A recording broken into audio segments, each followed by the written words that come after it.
An ker nyandiko Ngali aguru karachuonyo e dhot miluongo ni Kadwet. Adwet nonyuolo wuoyi achiel miluongo ni Ogol. To Ogol nonyuomo mon adek. Odongo nyanya gweno monyuolo wuoyi achiel miluongo ni Obuya.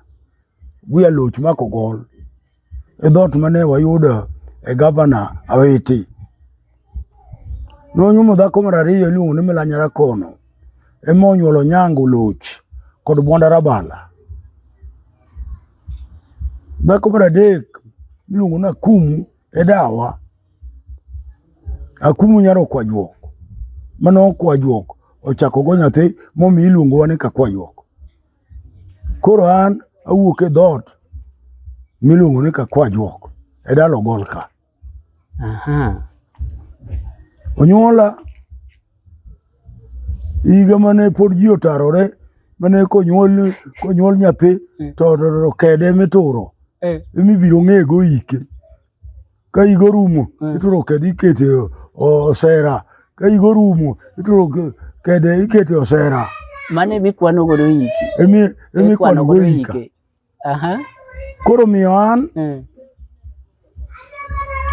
owachna ni nonyuola higa 36. Koro apong' abedo nyathi akwayo, kakwayo watugo tug nyithindo.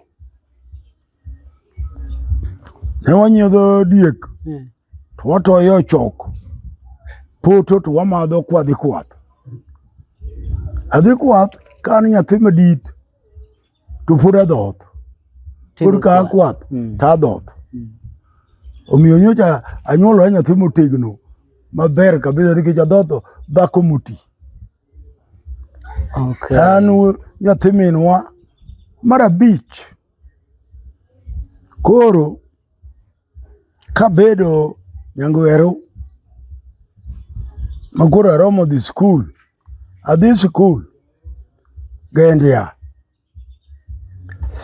Asomo Gendia ndalo no nipuonjowa gi Daud Ogutu to gi japuonj moro niluongo ni Edwin Agutu Jaoyoma. Athejora kilas miluongo ni Sabi. Kilas machon niluongo ni Sabi. Sabi ema gike. Kane otisa skul to koro awe skul. Kech be nadhi skul ka ponda wuonwa ne ok oyie nadhi skul. Ma ok anyal dhi kwath. Kaduogo minwa pando na chiema. Nikech nadwaro ni mondo an be ang'e ndiko. Makata ka yuda pesi moro andiko ni barua. Kada aseng'eyo barua bas noromo. Sabi ka iwuok kiseng'eyo ndiko barua? Aseng'eyo ndiko barua. Ne en kilas motegno marach. Aseng'eyo ndiko barua. Anyalo wacho Kiswahili be matin. Ndalono. Bas koro mane kilas managike.